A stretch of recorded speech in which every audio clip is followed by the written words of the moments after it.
आज का हमारा विषय एमिनोरिया पे है और आज इस विषय को हम और अच्छे से विस्तार दें उससे पहले आपसे आग्रह है कि अगर हमारे चैनल को अब तक आपने सब्सक्राइब नहीं किया है तो कृपया इसे सब्सक्राइब करें और लाइक करें।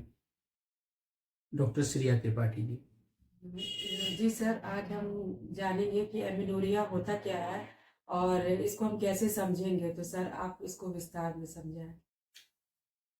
एमिनोरिया का मतलब होता है एब्सेंट मेंस्ट्रुएशन।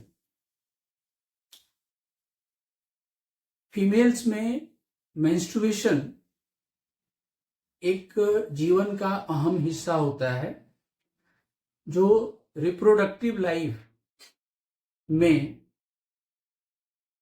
एक अहम रोल अदा करता है। मेंस्ट्रुएशन जो पहला फर्स्ट टाइम जो मेंस आता है उसको हम मिनोर्की कहते हैं और लास्ट जब मेंस बंद होता है तो उसे हम मिनोपॉज कहते हैं। दरअसल सबसे बड़ी चीज कि फीमेल्स में खास करके या मेल्स में भी हम प्राइमरी गोनाड्स के साथ जन्म लेते हैं, लेकिन जब लाइफ में चेंजेस आते हैं और प्यूबर्टल चेंज होने लगते हैं तो उस स्थिति में हमारे सेकेंडरी गोनाड्स डेवलप होते हैं। अब अकॉर्डिंग टू जेंडर मेल या फीमेल के हिसाब से गोनाडल चेंजेस आते हैं और फीमेल्स में जो सबसे बड़ा चेंज होता है, जो सेकेंडरी सेक्सुअल ऑर्गन्स होते हैं वो मैच्योर होने लगते हैं, जिसमें यूट्रस की मैच्योरिटी होती है, ओवरी की मैच्योरिटी होती है, मेमरी ग्लैंड की मैच्योरिटी होती है, हेट्रोसेक्सुअल कैरेक्टर्स, मेंटल चेंजेस और ये सारी चीजें डेवलप कर जाती हैं। अब बेसिकली जो मिनोर्की का एवरेज एज है वो 13.5 ईयर है। अगर किसी भी कारण से जिसमें हम 2 प्लस माइनस करते हैं, यानी 2 साल पहले या 2 साल बाद तक, जैसे अर्ली मेंस्ट्रुएशन या डिलेड मेंस्ट्रुएशन, मिनोर्की हो सकती है जो 15 साल तक का एज है। अगर किसी भी कारण से 17 साल 18 साल का उम्र हो गया है और मिनोर्की स्थान नहीं ली है तो ऐसे कंडीशंस को हम एमिनोरिया के अंतर्गत लेते हैं। एमिनोरिया में हमें जो प्रमुख बातें हैं, जिनका प्रमुख कारण है जिस पे ध्यान देना होता है, वो फिजियोलॉजिकल हो सकता है, एनाटॉमिकल हो सकता है, सिस्टमिक हो सकता है या स्पेशल कॉज जैसे ओबिसिटी है, ट्यूबरकुलोसिस है, थायराइड मतलब थायराइड का प्रॉब्लम है, तो एनीमिया है, ऐसे में भी देखा जाता है कि एमिनोरिया डेवलप कर जाती है। ये है टोटल एमिनोरिया के बारे में। जी सर, सर हम ये भी जानना चाहेंगे कि एमिनोरिया कितने प्रकार के होते हैं। कृपया सर इसको विस्तार में समझाएं। बेसिकली जब हम एमिनोरिया चैप्टर को टच करते हैं तो हम देखते हैं कि इसमें दो चीजें हैं, एक प्राइमरी एमिनोरिया और एक सेकेंडरी एमिनोरिया। प्राइमरी एमिनोरिया में फिजियोलॉजिकल कॉज हो सकता है, एनाटॉमिकल कॉज हो सकता है। फिजियोलॉजिकल कॉज में जैसे प्रॉपर हार्मोन्स का न होना, Frohlich syndrome, Turner syndrome, Stein Leventhal syndromes. कई बार क्या होता है कि बेसिकली जो मेंस की जो साइकिल है, इसमें जो प्रमुख रोल जो अदा करता है वो है पिट्यूटरी, दूसरा ओवरी और तीसरा यूट्रस।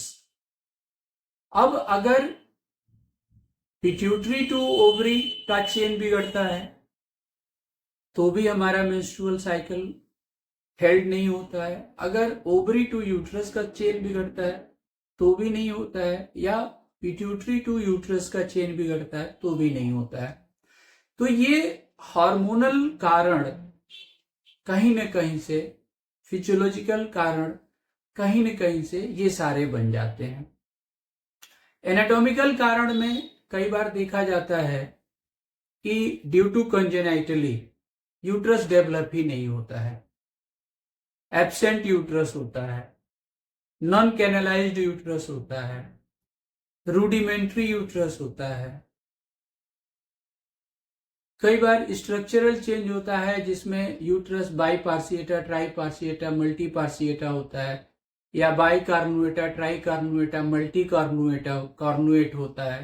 तो ये सारे कारण भी बन जाते हैं जो स्ट्रक्चरल कारण होते हैं, जो कहीं न कहीं इस पूरी साइकिल को ही नहीं होने देते, और परिणाम ये होता है कि एमिनोरिया डेवलप कर जाती है। ये सारे कुछ जो है प्राइमरी एमिनोरिया में आते हैं।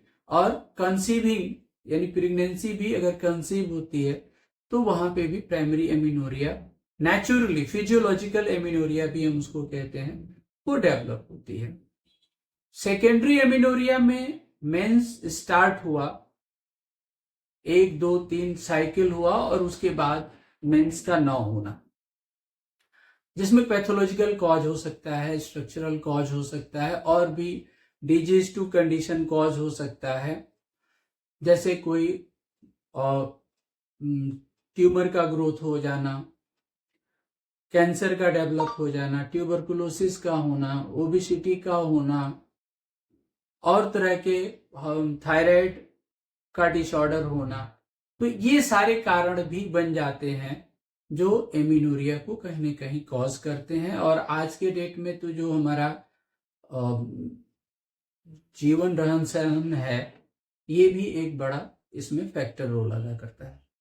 जी सर। सर हम ये भी जानना चाहेंगे कि एमिनोरिया का होम्योपैथिक में मतलब चिकित्सा कितना सफल है, तो सर इसको हम कैसे समझेंगे, आप इसको बताएं। देखिए, एमिनोरिया या कोई भी डिजीज, चूंकि होम्योपैथी रोगी का इलाज करती है और इंडिविजुअलाइजेशन के सिद्धांत पे चलती है, तो सबसे पहले ये जितने कॉजेज जो हम लोगों ने अब तक चर्चा की है, प्राइमरी कॉज और सेकेंडरी कॉज में, और डिजीज टू कंडीशन या स्पेशल कंडीशंस हैं, तो according to condition, according to situation, according to cause, अगर हम इन चीजों को देख लेते हैं तो निश्चित हम समझते हैं कि उसके हिसाब से इंडिविजुअलाइजेशन के आधार पे हम प्रॉपर तरीके से दवा का चयन करके और हम उसका ट्रीटमेंट कर सकते हैं। और इसमें कुछ एक तो होम्योपैथ की बड़ी कॉमन दवाएं हैं, जैसे पल्सेटिला प्रभृत दवाएं हैं, और जो एमिनोरिया के लिए स्पेसिफिक मेडिसिन के तौर पे हम यूज करते हैं। लेकिन हमें दवा का चयन, तो उसके आधार पे हम दवा का चयन कर लेते हैं, और ये हमारा होम्योपैथी, रियल में होम्योपैथी की दवाएं ऐसे केसेस में बहुत ही कारगर और बहुत अच्छी होती हैं। सर हम ये भी जानना चाहेंगे कि एमिनोरिया का मैनेजमेंट क्या है, और इसका जीवन शैली और एवं भोजन शैली का क्या संबंध है, तो सर इसको आप बताएं।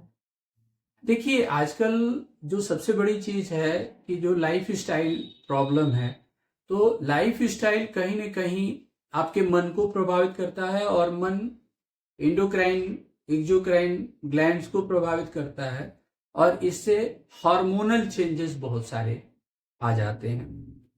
दूसरा है फूड हैबिट।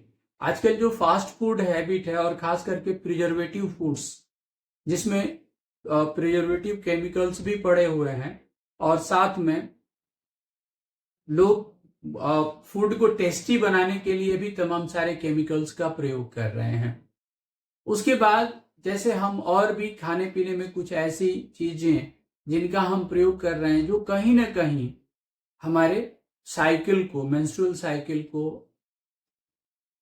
अल्टर कर रही है। तो ये चीजें बहुत जरूरी हैं। और मैनेजमेंट में सबसे बड़ी चीज वो भोजन जो उत्तेजक हो, और खास करके आजकल तो जो मॉडर्न लड़कियों में देखा जा रहा है कि सिगार स्मोकिंग, अल्कोहलिज्म, बहुत ज्यादा fast food, non vegetarian diets, तो ये सभी चीजें उसके जीवन को प्रभावित करती हैं और कहीं ना कहीं साइकिल को भी प्रभावित करती ही करती हैं।